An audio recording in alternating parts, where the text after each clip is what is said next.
एक ऐसी लड़की जिसने प्यार की परिभाषा ही बदल दी। आजकल जहां लड़कियां ये बोलकर छोड़ देती हैं कि मेरे मम्मी पापा नहीं मानेंगे शादी के लिए, और ऐसा लड़के भी करते हैं। अच्छा, आपको क्या चाहिए? एक सीता जैसी पत्नी या राम जैसा पति? लेकिन आप खुद सोचो, क्या आप सीता जैसे हो या राम जैसे हो? सीता, जिसने राम की प्रतिष्ठा के लिए 14 साल वनवास काटा था।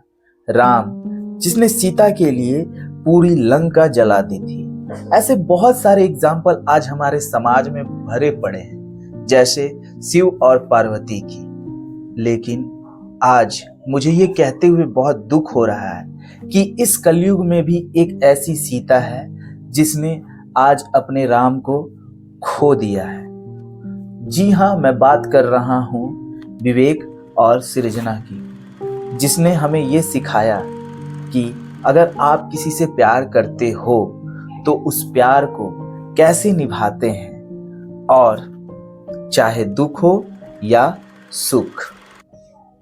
तो चलिए शुरू करते हैं। So hello, welcome guys, my self Dheeraj and this is my channel crime house. Nepal एक शांति प्रिय देश है जो बहुत सारी खूबसूरत पहाड़ों से घिरा हुआ है। ये कहानी नेपाल के रहने वाले विवेक और सृजना की है। विवेक और सृजना पहली बार स्कूल के दिनों में एक दूसरे से मिले थे। ये दोनों पढ़ने लिखने में बहुत तेज थे, या यूं कहें बहुत प्रतिभाशाली थे, उत्कृष्ट थे। इनका प्यार, इनका संबंध जो भी था, ये सभी के लिए स्पष्ट था। जैसे जैसे स्कूल का वर्ष आगे बढ़ता जा रहा था, वैसे वैसे इनका प्यार भी आगे बढ़ता जा रहा था। करीबन 6 साल का रिलेशनशिप में रहने के बाद एक समय ऐसा आता है जब ये दोनों मिलकर फैसला लेते हैं कि अब हमें इस रिलेशनशिप को एक नाम देना चाहिए या एक रूप देना चाहिए, शादी का। तब समाज, परिवार और दोस्तों के सामने 2020 में ये शादी कर लेते हैं। दोस्तों, अगर आप किसी को चाहते हो और आप उसके लिए मेहनत करते हो जी जान से, और एक समय ऐसा आता है जब आपको उस मेहनत का फल मिलता है, तब आपको कितनी खुशी होती है। जस्ट लाइक दैट आज विवेक और सृजना को भी इतनी ही खुशी मिल रही थी, क्योंकि आज उनकी जिंदगी की नई शुरुआत हो रही थी, और एक दूसरे की महत्वाकांक्षाओं को ध्यान में रखते हुए वो दोनों ये सोच के चल रहे थे कि अपनी जिंदगी में खुश कैसे रहें और अपनी जिंदगी की पूरी ख्वाहिशों को कैसे पूरा किया जाए। इसी बीच विवेक एक फैसला लेता है जिसमें वो सृजना से कहता है कि मैं संयुक्त राज्य अमेरिका पीएचडी करने के लिए जाऊंगा। इसमें सृजना पूरा उनका सपोर्ट करती है और बोलती है कि ठीक है, तुम जाओ और मन लगा के करना। दरअसल यहाँ पे जो विवेक होता है वो अपनी जिंदगी में कुछ करना चाहता था जो उनकी आने वाली जिंदगी के लिए बहुत महत्वपूर्ण था, या यूं कहें बहुत जरूरी था। लेकिन दोस्तों, इस तैयारी के बीच में बहुत लंबा समय लगता है, तो सृजना उनका अकेले ही इंतजार करती और ये कहती कि ठीक है, तुम अपना पढ़ाई में पूरी तरह से मन लगा के काम करो, मैं यहाँ ठीक हूँ। और इस बीच आने वाली जितनी भी चुनौती हैं उसका वो डटकर सामना करती, टूटती नहीं और अपने आप को संभाल कर रखती। दोस्तों, एक समय ऐसा आता है जब ये दुखद खबर आता है कि विवेक को last stage of brain tumour हो गया है। सृजना की जिंदगी में पूरा भूचाल आ जाता है। वो समझ नहीं पाती है कि अब क्या किया जाए। जहां तक वो ये सोच के चल रही थी कि अब जिंदगी में खुश कैसे रहा जाए और अपनी वैवाहिक जीवन का आनंद कैसे उठाया जाए, उसे अब ये सोचना पड़ रहा था कि अपनी जिंदगी कैसे जी जाए, या फिर कहें कि एक अस्तित्व की लड़ाई बन गई थी। लेकिन इस बीच सृजना टूटती नहीं है, वो डटकर सामना करती है और विवेक की दवाई, खाना, पानी, उसके बाद कौन से हॉस्पिटल में लाए, उस बीमारी का कौन सा स्पेशलिस्ट है, उसके पास ले जाना, घुमाना फिराना, वो सब कुछ करती थी जो उससे संभव हो सकता था। वो इस दुख की घड़ी को एक चुनौती के तौर पर लेती और अपनी परेशानियों को वो एक छोटे से वीडियो क्लिप में बनाकर पोस्ट किया करती।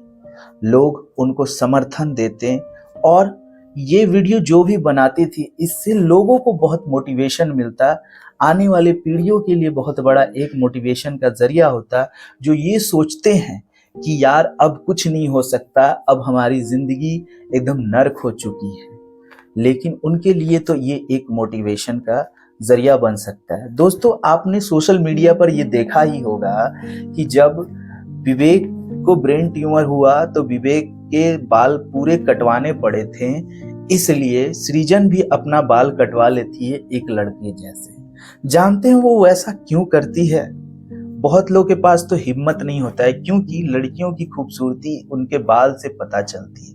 लेकिन यहाँ पर सृजन इसलिए ऐसा करती है जिससे कि विवेक का ना हिम्मत टूटे और ना ही सृजना का मनोबल।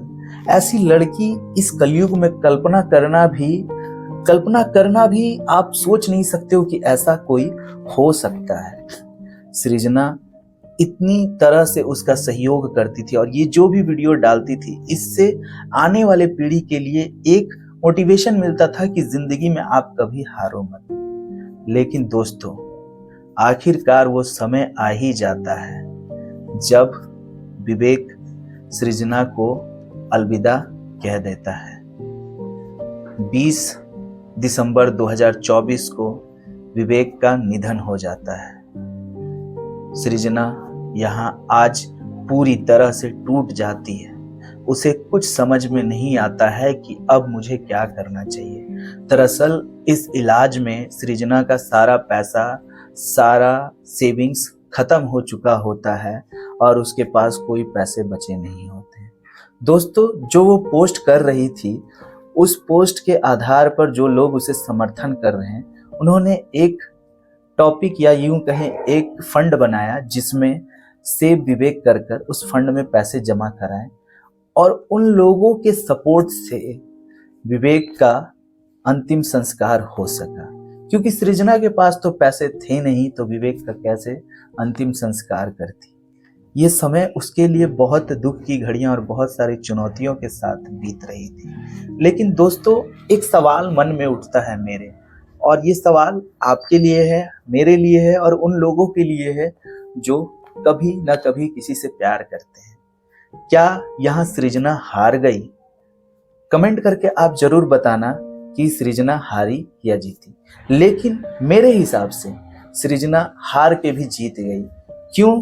क्योंकि जहां लोग थोड़ी थोड़ी परेशानियों में एक दूसरे का साथ छोड़कर चले जाते हैं, यहाँ सृजना उसके साथ कदम से कदम मिलाकर खड़ी रही। एक पतिव्रता पत्नी क्या होती है, उसने सही अर्थ समाज को समझाया और ये बताया कि अगर आप में अगर निष्ठा हो तो आप कुछ भी कर सकते हो। दोस्तों, ये स्टोरी आपको कैसी लगी? अगर अच्छी लगी हो तो हमारे इस चैनल को सब्सक्राइब करके हमारे इस YouTube फैमिली का आप हिस्सा बन सकते हो। तब तक के लिए जहां रहो, स्वस्थ रहो और मस्त रहो। धन्यवाद।